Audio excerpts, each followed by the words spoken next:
There are moments in life when everything you once believed in crumbles beneath your feet, when the people who are supposed to love you the most turn their backs without hesitation, and when you realize that the only person you can truly rely on is yourself. I had always known that my parents favored my younger brother, but I never expected them to cast me aside like an unwanted burden. Yet, on that cold evening, as I sat at the dinner table expecting nothing more than a quiet meal, my entire world came crashing down with just a few simple words. "We've done enough for you," my father said, his tone as indifferent as if he were commenting on the weather rather than my future.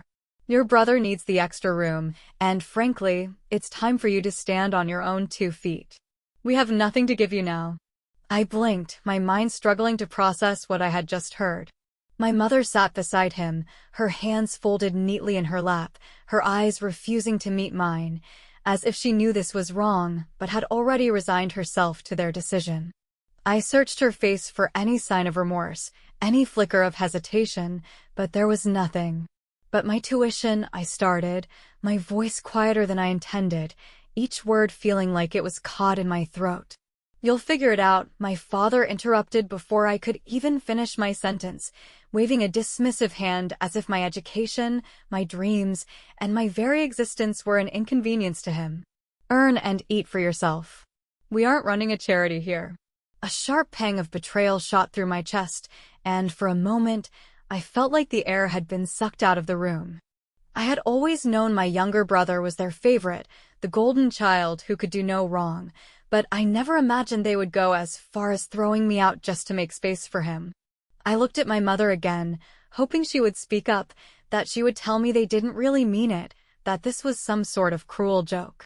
But instead, she reached for her glass of water, took a small sip, and finally said, "It's for the best, dear. You're an adult now. It's time you learn how the real world works." The real world. As if I hadn't spent my whole life trying to prove myself to them, as if I hadn't worked twice as hard just to earn a fraction of the affection they so freely gave to my brother. I could feel the walls closing in around me, the weight of their rejection pressing down on my chest like a heavy stone.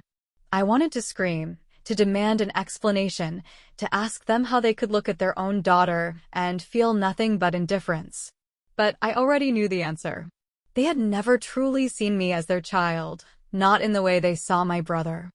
I had been nothing more than an obligation, a responsibility they had been forced to bear. And now they were done bearing it. With a numb sort of acceptance settling into my bones, I stood up from the table. My hands felt cold, my legs unsteady, but I refused to let them see me break. I wouldn't give them the satisfaction of knowing just how deeply they had wounded me. "When do you expect me to leave?" I asked, my voice devoid of any emotion, as if I were inquiring about something as trivial as a change in weather. "By the end of the week," my father said, already turning his attention to the newspaper in front of him as if this conversation was nothing more than a minor inconvenience. "We need to start setting up your brother's room." I nodded, feeling the final thread of attachment snap inside me. Without another word, I turned on my heel and walked up to my bedroom, my childhood sanctuary, the one place that had always felt like mine. Now, it was nothing more than a space they were eager to erase, as if I had never existed there at all. I packed in silence that night, stuffing my books, my clothes, and whatever little I owned into a worn-out suitcase. There was no grand farewell, no final moment of tenderness. My parents didn't ask where I would go, and I didn't tell them. As I stood at the doorway for the last time, I took one final look at the house that had once held my entire world. It no longer felt like home. It never had. With my heart pounding in my chest and my future uncertain, I stepped out into the cold night air, leaving behind the people who had already let me go long before they ever said the words out loud. And as I walked away, I made a promise to myself. One day, I would build something of my own. A life that was mine. A success that no one could take from me. And when that day came, I wouldn't need them. The night I left home, the world felt both vast and suffocating at the same time, an endless stretch of uncertainty pressing down on my shoulders like an unbearable weight. I had no car, no savings, and no real plan beyond the desperate need to survive without ever turning back. The bus station was nearly empty at that late hour, the flickering streetlights casting long, distorted shadows against the pavement as I clutched my suitcase with both hands, trying to steady my breathing. There was no one to call, no one to ask for a place to stay, and no comforting presence to assure me that everything would be all right in the end. My parents had made it clear that they owed me nothing, and in their eyes, I was already a problem they had erased from their lives the moment I walked out the door. But despite the pain still tightening around my chest, I refused to let despair take hold. I was free now, even if freedom felt like falling into an abyss with no safety net to catch me. The first night was the hardest, sitting on a cold bench with my backpack as a pillow, trying to stay awake despite the exhaustion pulling at my eyelids. I had spent my last few dollars on a bus ticket to the city, where I hoped opportunities would be more abundant, but I had no idea where to start. The city was loud, unfamiliar, and indifferent to my existence, the streets filled with people who had places to be, jobs to go to, and lives that were already built. I was just another invisible figure in the crowd, trying to carve out a space for myself where none had been offered. By the second day, hunger gnawed at my stomach with a force I had never known before, a deep, aching emptiness that made it difficult to think clearly. I had spent hours wandering from street to street, looking for any sign of work, any place that might give me a chance despite my lack of experience or resources. The rejection came swiftly, one door after another closing in my face, their polite but firm refusals cutting deeper than I wanted to admit. No experience, no position available. We're not hiring right now, try somewhere else. Maybe check back in a few weeks, but don't get your hopes up. Each rejection felt like a blow to my already fragile resolve, but I refused to give up, even as my feet ached from walking and my stomach twisted with hunger. I reminded myself over and over again that this struggle was temporary, that I would find a way to rise above it no matter how impossible it seemed in that moment. Eventually, I found a diner on the outskirts of the city, the kind of place that smelled like burnt coffee and grease, where the floors were sticky and the neon sign buzzed faintly with flickering light. The owner was an older woman named Maria, her sharp eyes scanning me from head to toe before letting out a sigh that was equal parts exasperation and reluctant acceptance. "You ever worked in a restaurant before?" she asked, arms crossed over her apron, waiting for my answer with a skeptical expression. "No, but I can learn," I replied, forcing my voice to stay steady despite the desperation clawing at my insides. "I'll do whatever it takes. Just give me a chance." Maria studied me for a long moment, her expression unreadable, before she finally nodded toward the back. "The kitchen's a mess, dishes piled up higher than I care to admit. If you're willing to scrub them clean, I'll pay you in cash at the end of the night. No guarantees past that." Relief flooded through me so quickly that I nearly stumbled over my words as I nodded, gripping my suitcase tighter as if it were the only thing keeping me upright. "Thank you, I promise I won't let you down." That night, I worked harder than I ever had in my life, my fingers pruning from the hours spent submerged in soapy water, my back aching from the constant bending and lifting. The kitchen was sweltering, steam rising from the industrial sinks as the sounds of clanking dishes and sizzling food filled the air. But no matter how tired I was, no matter how sore my muscles became, I refused to slow down, scrubbing each plate and pan with a determination that burned hotter than the stoves in front of me. When the shift finally ended, Maria handed me a few crumpled bills, her expression softer than before as she wiped her hands on her apron. "Come back tomorrow if you want more work. It won't be easy, and the pay won't be great, but it's better than nothing." I nodded, my fingers tightening around the money as if it were the most valuable thing in the world. "I'll be here," I promised, my voice unwavering despite the exhaustion weighing down my limbs. That night, I found a cheap hostel with bunk beds crammed together in a dimly lit room, the walls thin enough that I could hear the muffled conversations and restless movements of the other occupants. It wasn't much, but it was a step above sleeping on the streets, and for that, I was grateful. As I lay on the thin mattress, staring up at the ceiling with sleep tugging at the edges of my consciousness, I allowed myself a single moment of hope. It wasn't the life I had imagined for myself, but it was a start. And for the first time since leaving home, I allowed myself to believe that maybe, just maybe, I could build something from nothing. I wasn't going to let the world break me. I wasn't going to let my parents' rejection define me. There are moments in life when exhaustion becomes a constant companion, when hunger is not just a passing discomfort, but a daily battle, and when loneliness feels like an old friend that refuses to leave your side.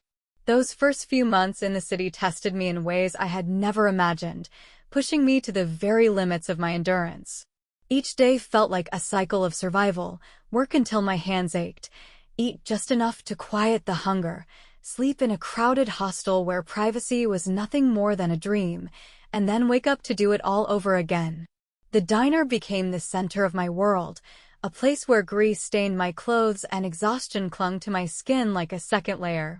Maria, the owner, was tough and rarely gave compliments, but she never turned me away when I showed up for work.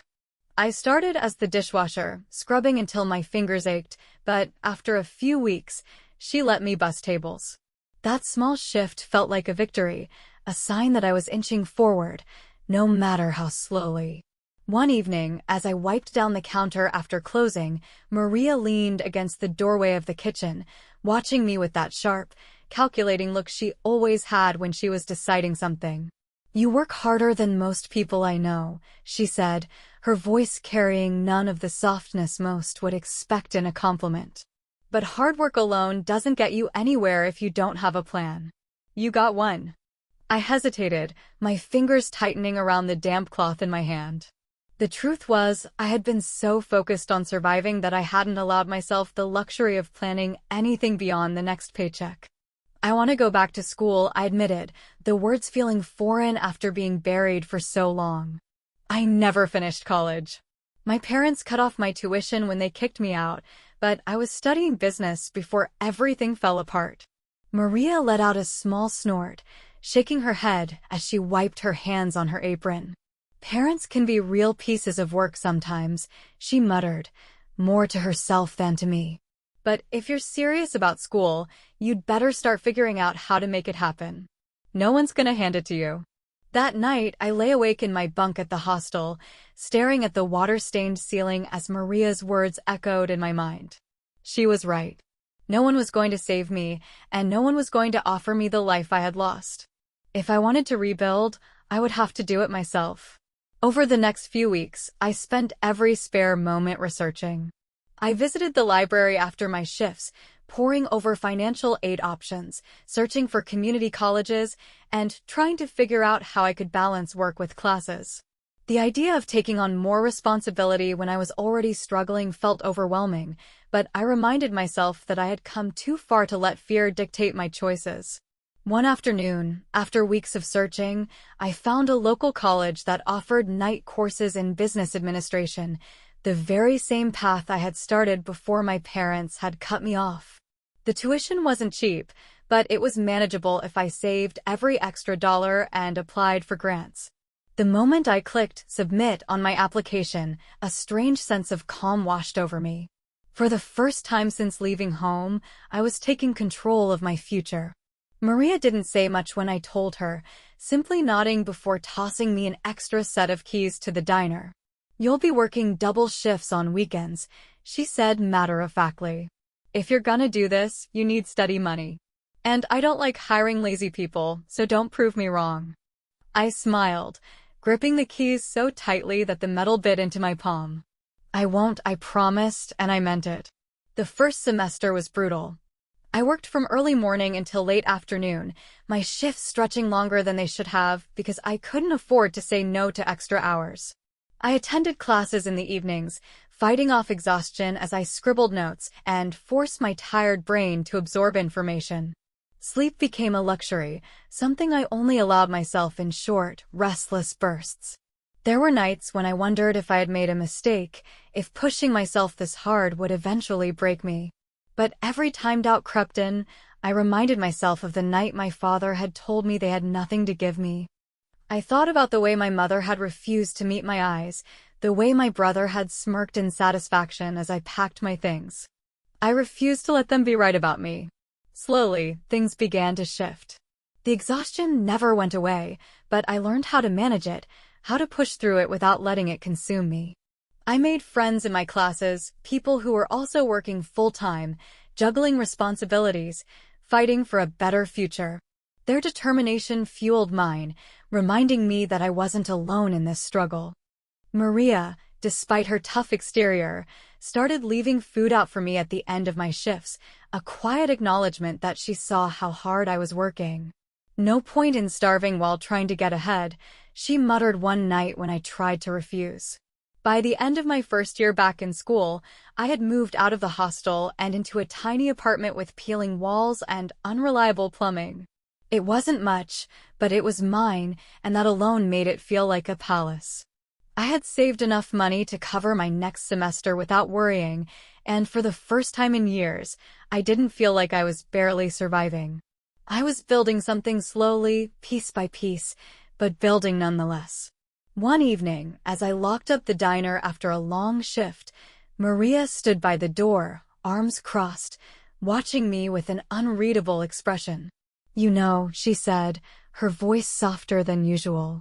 "When you first walked in here, I didn't think you'd last a month. Most people break under this kind of pressure. But you," she shook her head, a small smirk tugging at the corner of her lips. "You're tougher than you look." I exhaled a quiet laugh, leaning against the doorframe as I looked out at the city that had once felt so unforgiving. "I didn't have a choice," I admitted, my voice steady despite the weight of everything I had endured. "I had to survive." Maria nodded, her expression thoughtful. "Well, kid, keep proving them wrong. You're gonna be just fine." As I walked home that night, the air was crisp, carrying the faint sounds of the bustling city around me. I knew I wasn't done struggling, and I knew there were still challenges ahead. But for the first time in a long time, I believed in myself. I was no longer just surviving. I was on my way to something greater. And one day, I would have more than just survival. I would have success, security, and a life that no one could take away from me. There are moments in life when you realize that the struggle you once thought would never end has become the foundation for something greater. The exhaustion that once seemed unbearable became routine. The sacrifices that had felt suffocating became stepping stones, and the dreams that had once seemed impossible began to feel just within reach. It took years of grinding, of waking up before the sun rose and working long after the stars filled the night sky, but I had done something my parents never believed I could. I had built a life for myself. By the time I graduated with my business degree, I was no longer just a girl scrubbing dishes in the back of a greasy diner. I had worked my way up to managing the place, earning Maria's trust through sheer determination and a relentless work ethic that never let me back down from a challenge. She had taught me everything she knew about running a business, the importance of knowing every detail, of building relationships with customers, and of never allowing complacency to take root. "You're not like most people," she had told me the day I turned in my resignation letter, my heart pounding as I prepared to step into the unknown. "Most people are too afraid to take risks, but you're ready to build something of your own." I had saved every extra dollar, put in every extra hour, and poured every ounce of energy I had into preparing for this next step. The moment my diploma was in my hands, I took a deep breath, squared my shoulders, and walked straight into the future I had spent years fighting for. The first year of running my own business was just as brutal as the years leading up to it. Every decision felt monumental, every risk felt like a leap into the unknown, and every setback felt like a reminder of just how much I had riding on this. But I refused to break. I knew what it meant to start with nothing, to have no safety net, no backup plan, and no one to catch me if I fell. I had spent my entire life proving that I could survive without my family's support. Now, I was determined to prove that I could thrive. The business I built wasn't just a reflection of my work ethic, it was a direct response to everything I had experienced since the day I was thrown out of my parents' house. I wanted to create opportunities for people who had been underestimated, for those who had been told they weren't enough, and for those who had been forced to fight for every inch of success.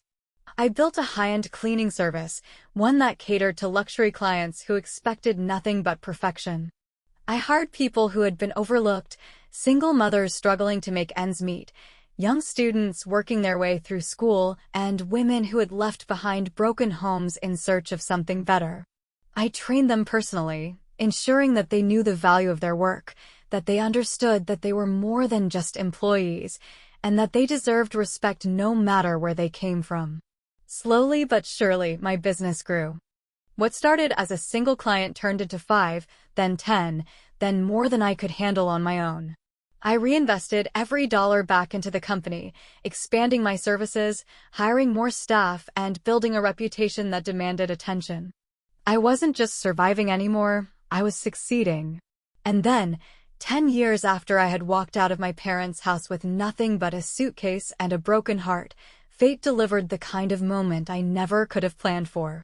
It was an ordinary afternoon, one where the sun hung high in the sky, casting sharp golden light over the city as I finished reviewing the day's schedules.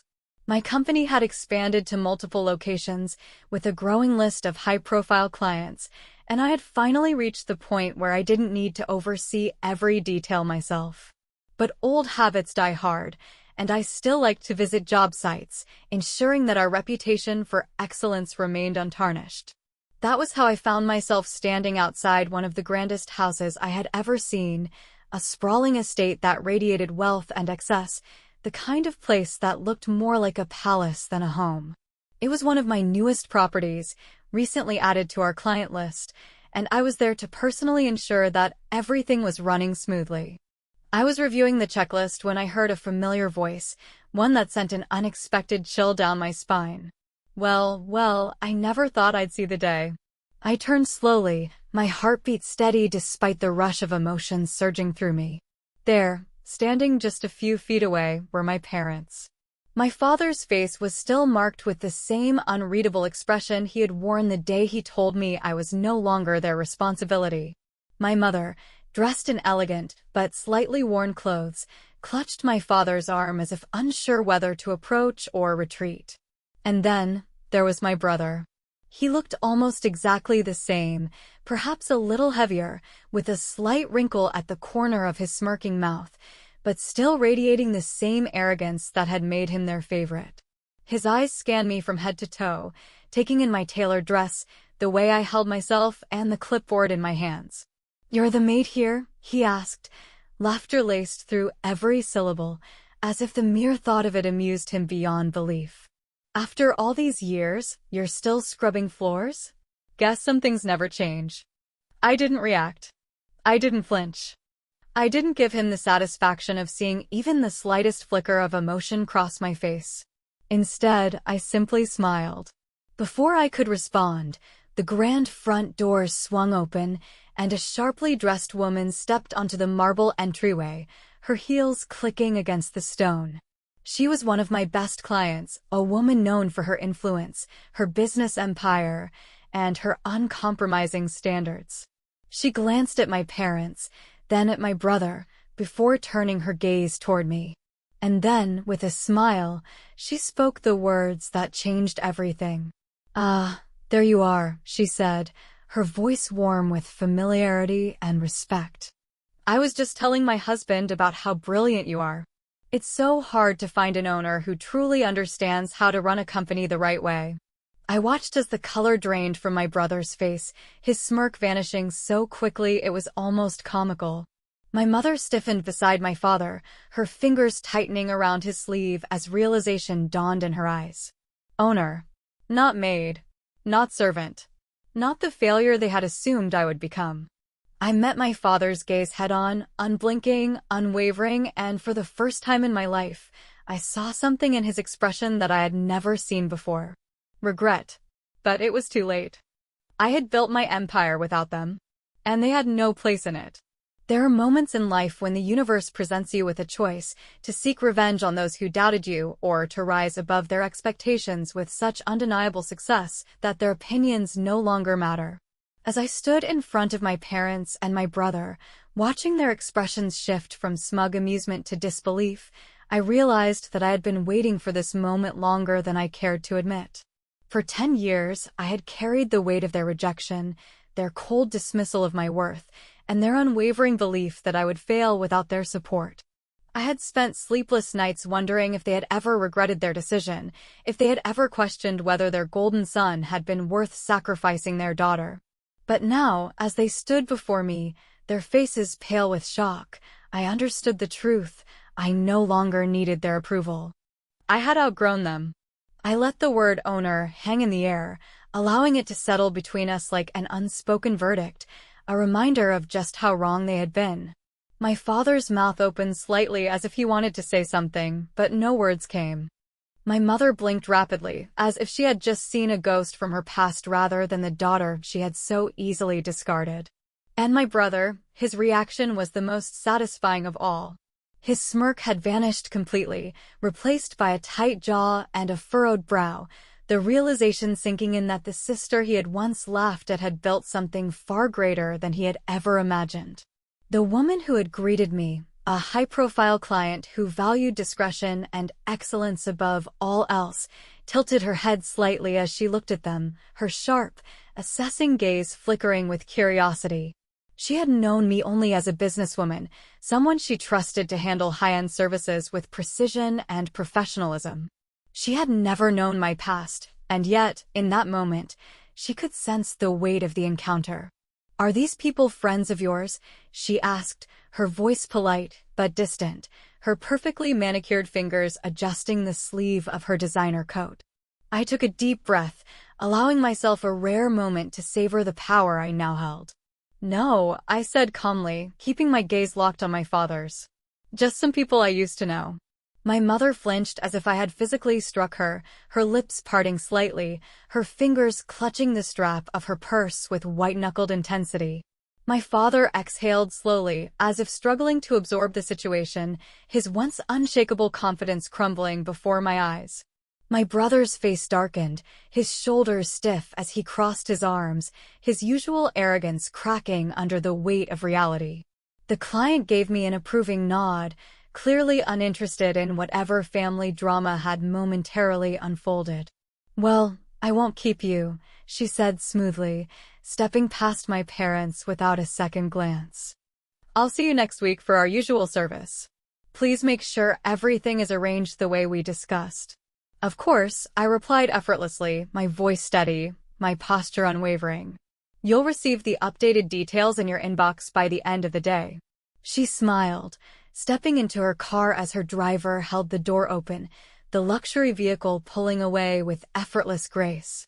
The moment she was gone, an uneasy silence settled between me and the people who had once been my family. My father was the first to speak, his voice strained with something I couldn't quite identify, regret, perhaps, or shame, though he was too proud to admit it. "You run this company?" he asked, his brow furrowed as if he still couldn't quite grasp the reality in front of him. "You built this?" I didn't look away. I didn't hesitate. I wanted him to feel the full weight of my response. "Yes," I said simply, letting the word cut through the silence like a blade. Every contract, every expansion, every decision, it was all me. My mother took a small step forward, her voice softer than I had ever heard it, as if she were suddenly desperate to rewrite the past. "We didn't know," she whispered, her fingers trembling slightly against the fabric of her purse. "If we had known things would turn out like this, we would have." I let out a quiet, humorless laugh, shaking my head before she could even finish the sentence. "You would have what?" I asked, my voice devoid of anger, but filled with something colder indifference. "You would have treated me differently? Given me a chance? Supported me the way you always supported him?" I turned my gaze to my brother, who had remained silent up until that moment, his expression a mixture of resentment and disbelief. He had spent his entire life being the favored child, the one my parents had believed in, the one who could do no wrong. And yet, standing before me now, he looked smaller than I had ever seen him. "You thought I would fail," I continued, directing my words at all three of them. "You thought that without you, I would never amount to anything.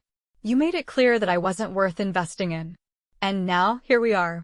My brother's lips pressed into a thin line, his fists clenching at his sides.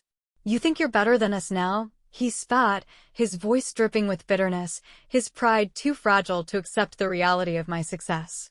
I tilted my head slightly, considering his words, feeling no need to respond with anger or pettiness. I don't think I'm better than anyone, I said, my voice calm and unwavering. But I do know that I've built something on my own, without anyone handing it to me. Can you say the same?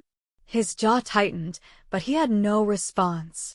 My mother's eyes glistened, as if she were about to cry, but I felt nothing as I watched her.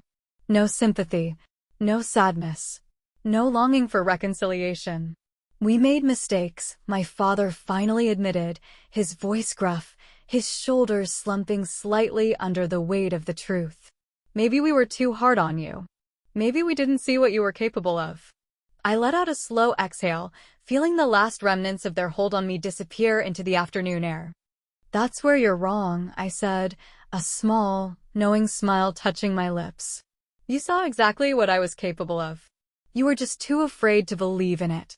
Without another word, I turned on my heel, walking back toward my car, my posture steady, my heart unshaken. For years, I had dreamed of this moment, of seeing the regret in their eyes, of watching them realize just how much they had lost when they cast me aside. But now that it had arrived, I didn't feel the triumph I had once imagined. I simply felt free. I had never needed their approval. I had never needed their love. I had only ever needed myself. And that, more than anything, was the greatest victory of all. There are moments in life when you realize that the ghosts of your past no longer have the power to haunt you, when the weight of old wounds begins to lift, and when the people who once held you down become nothing more than fading figures in your rearview mirror. As I walked away from my parents and brother that afternoon, I felt something shift inside me, something final, something absolute, something that told me I had crossed a threshold I would never step back through again. For years, I had imagined this moment in 1,000 different ways. I had envisioned anger, bitterness, even vengeance, believing that one day, when I finally stood before them as the person they had never believed I could become, I would relish the chance to throw their rejection back in their faces. But as I climbed into my car and gripped the steering wheel, looking one last time in my rearview mirror at their stunned, uncertain faces, I felt none of those things. I felt relief. For so many years, I had carried the weight of their absence, the pain of their rejection, and the desperate need to prove them wrong. But the truth was, I had already won long before today. I had won the moment I walked away from their house 10 years ago and decided that I would carve my own path. I had won the moment I took that first job, the moment I enrolled in school, the moment I refused to let the world break me. Their validation no longer mattered, because I had built a life so fulfilling, so rich with meaning, that their opinions were irrelevant. That night, as I sat in my penthouse apartment overlooking the city, sipping a glass of wine and staring at the skyline, I allowed myself a moment of reflection. This place, this life, this success, it had all come from me. I had taken nothing and turned it into something remarkable. I had gone from sleeping in a hostel bunk bed to owning a company that served some of the wealthiest clients in the city. I had taken every ounce of pain they had given me and transformed it into a foundation stronger than anything they had ever imagined. My phone buzzed on the table beside me, breaking the silence. I glanced at the screen and saw an unfamiliar number, but something in me knew exactly who it was before I even answered. "Hello?" I said, my voice calm, steady, and in complete control. A hesitant silence stretched for a few seconds before my mother's voice came through, quieter than I had ever heard it before. "I wasn't sure if you'd pick up." I leaned back against the plush cushions of my sofa, watching the lights of the city twinkle in the distance. I was curious, I admitted, swirling the wine in my glass as I waited for her to find the words she was searching for. I just wanted to talk," she said, her voice carefully measured, as if testing the waters of a relationship she had long since burned. "Your father and we didn't expect to see you today. We had no idea that you had done so well for yourself." I smiled to myself, though there was no joy in it, only a quiet understanding that this conversation had nothing to do with love and everything to do with regret. "You didn't expect me to survive without you," I corrected, my voice soft but firm, my words carrying the weight of a decade's worth of understanding. She let out a quiet breath, and I could hear the rustle of fabric, as if she were gripping the phone with unsteady hands. We made mistakes, she admitted, her voice barely above a whisper. We thought we were doing what was best. We thought you would struggle, that you needed to learn responsibility. But we never thought. You never thought I would rise above it, I interrupted, unwilling to listen to another carefully rehearsed excuse. You never thought I would turn nothing into something. You assumed I would fail because, to you, I was never worth investing in. Her silence told me everything I needed to know. I exhaled slowly, the weight of this conversation pressing against me, but not in the way it once would have. I no longer needed their apologies, their explanations, or their justifications for why they had chosen my brother over me. I had spent enough years wondering why I wasn't good enough for them, and now I saw the truth. They were the ones who had never been good enough for me. I'm not angry anymore, I said finally, setting my glass down as I sat up straighter, my decision already made. I spent too many years carrying that weight, and I have no interest in holding on to it any longer. I don't hate you, and I don't need revenge. But I also don't need you in my life. There was a sharp inhale on the other end of the line, as if she hadn't expected me to say it so plainly. But we're family, she whispered, the desperation creeping into her voice now, the realization sinking in that this wasn't just a passing grudge. We can try again, can't we? I closed my eyes for a brief moment, letting her words settle over me, waiting to see if there was any part of me that wanted to say yes. But there wasn't. We stopped being family the day you told me to earn and eat for myself, I said, my voice unwavering, my heart lighter than it had been in years. And I did exactly that. I built a life I love, a life that has no room for people who only want to come back now that they see its worth. She started to say something else, but I didn't need to hear it. I ended the call before she could continue, blocking the number as soon as the screen went dark. There was nothing left to say. I sat there for a long moment, feeling the final thread of my past unravel and disappear into nothingness. For years, I had thought that my success would feel incomplete unless they acknowledged it, unless they saw what they had lost. But the truth was, I had already won the moment I stopped needing their recognition. I had created my own path, built my own success, and surrounded myself with people who valued me for who I was, not for what I could give them. My company, my achievements, my life, every single piece of it had been crafted by my own hands, with no one else to claim credit for it. I stood up, walking toward the massive glass windows of my apartment, looking out at the city I had conquered, at the future I had carved for myself. I wasn't just the girl they had cast aside anymore.